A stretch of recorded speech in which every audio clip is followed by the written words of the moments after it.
distinguido miembro del jurado, la audiencia, mis estimados compañeros finalistas.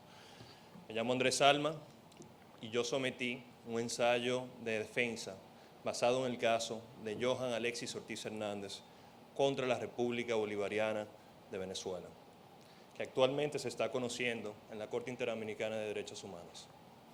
En el día de hoy voy a resaltar 3 puntos que resumen mi principal argumento de por qué el Estado de Venezuela es responsable por las violaciones de derechos humanos del señor Johan Ortiz y su familia.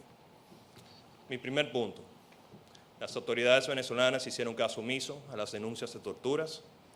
Segundo punto: la muerte de Johan Ortiz se debe a una negligencia grave por parte del Estado venezolano. Y tercer punto: la familia de Johan Ortiz y el caso de la muerte de Johan Ortiz nunca tuvo acceso a una justicia imparcial e independiente. Ahora, pasando a mi primer punto, en cuanto a los hechos. El señor Johan Ortiz era un cadete en una academia militar en Venezuela. Allá, él había denunciado varias veces a sus superiores y a autoridades venezolanas que ha sufrido maltrato y actos de torturas por parte de sus compañeros y superiores. Lamentablemente, las autoridades no hicieron caso omiso a estas denuncias. El simple hecho de que no había una investigación iniciada por autoridades competentes, apegadas al debido proceso de ley y a las garantías judiciales, constituye un hecho internacionalmente ilícito que compromete al Estado venezolano. Particularmente, viola los artículos 8 y 25 del Pacto de San José y aún más precisamente el artículo 6 de la Convención Interamericana para prevenir y sancionar la tortura.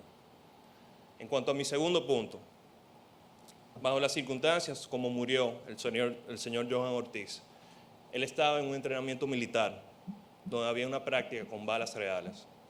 El lugar donde pasó este suceso está en un lugar muy remoto y al momento de morir no pudo ser atendido por ningún personal médico, ni pudo ser trasladado a ningún hospital o lugar donde lo pudieran atender y quizás salvarle la vida. Para mí y para el Pacto de San José, esto constituye una violación directa al artículo 1, 2 y 4, por faltarle respeto y violar lo que es el derecho a la vida. En ese sentido, el gran doctrinario Gros Espiel dice que los estados tienen la obligación de hacer todo lo razonablemente posible para prevenir que ocurra una violación de derechos humanos. En este caso, no sucedió así. También, en cuanto a la jurisprudencia internacional, en este solo contexto, podemos resaltar lo que es la comunidad indígena SACMAC versus Paraguay, donde dice que un Estado tiene que crear todas las condiciones posibles para que no se violen y se respeten los derechos humanos. En este caso en particular, las autoridades, siendo la Academia Militar, no lo hizo así y por tanto compromete la responsabilidad internacional del Estado de Venezuela. Para mi tercer y último punto, que trata sobre la falta de acceso de justicia imparcial e independiente por parte de la familia del finado Johan Ortiz. Desde 1998 a 2001 se llevaron a cabo investigaciones que estaban plagadas de irregularidades porque fueron llevadas a cabo por los mismos militares que formaban parte de la Academia Militar. Consecuentemente, cuando llegó un tribunal, quien fue apoderado fue un tribunal militar que estaba íntimamente asociado con los encartados y posibles responsables de la muerte del señor Johan Ortiz. Naturalmente, la familia del señor Johan Ortiz no tuvo acceso a un tribunal que fuera imparcial e independiente. Esto constituye una falta a los artículos, nuevamente, 8 y 25 del Pacto de San José. En la jurisprudencia internacional también podemos citar a Petruzzi contra Perú, donde se establece que en casos de violaciones de derechos humanos, los tribunales ordinarios son los tribunales más aptos para conocer de posibles violaciones de derechos humanos, no tribunales militares.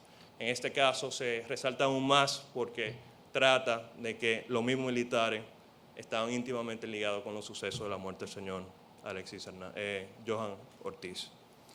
Y con eso, y con todo lo anterior, podemos comprometer la responsabilidad del Estado venezolano por violaciones de derechos humanos. Muchas gracias.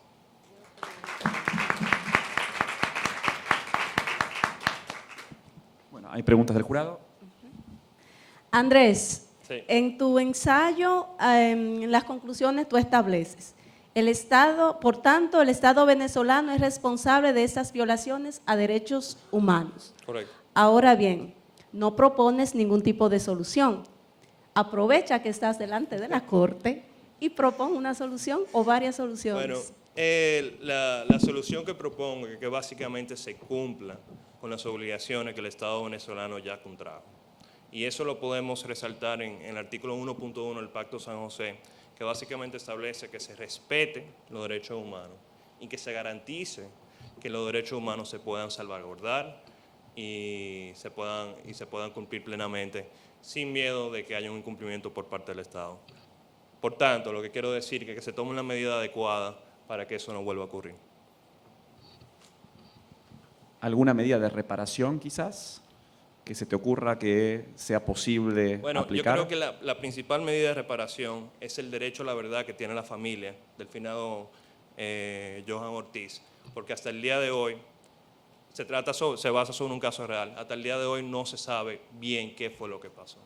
Y tomando en cuenta todas las circunstancias, la familia tiene el derecho a la verdad y tiene derecho a una reparación. Primera reparación sería una reparación simbólica donde se tome la medida adecuada para que esto no vuelva a ocurrir y posiblemente también una reparación pecuniaria. ¿Alguna pregunta más? Muchas gracias, Andrés, y gracias por la presentación. Me gustaría que muy brevemente pudieras ahondar en el tema de la jurisdicción militar versus la jurisdicción ordinaria, por favor. ¿Por qué debería ser la jurisdicción ordinaria y no la militar? Bueno, muy brevemente. Históricamente, especialmente en la región, tenemos tribunales militares solamente para tratar asuntos militares. En este caso en particular no es un asunto meramente militar, se trata sobre la muerte de un cadete y aún más precisamente se trata sobre una violación de derechos humanos. Además, por el asunto de la falta de imparcialidad e independencia que tendría el tribunal militar para atender un caso tan cercano a ellos, sería que el tribunal está establecido ya por la jurisprudencia internacional que los tribunales ordinarios son los más indicados, y en este caso en particular el más independiente e imparcial, para conocer de violaciones de derechos humanos. Y hay que tomar en cuenta también que en ese momento, y todavía, Venezuela no se encuentra en un estado de guerra, por eso es que no hace falta, y no fue una falta militar per se, por eso es que no hacía falta que hubiera una competencia de un tribunal militar. Bueno, muchísimas gracias. Gracias.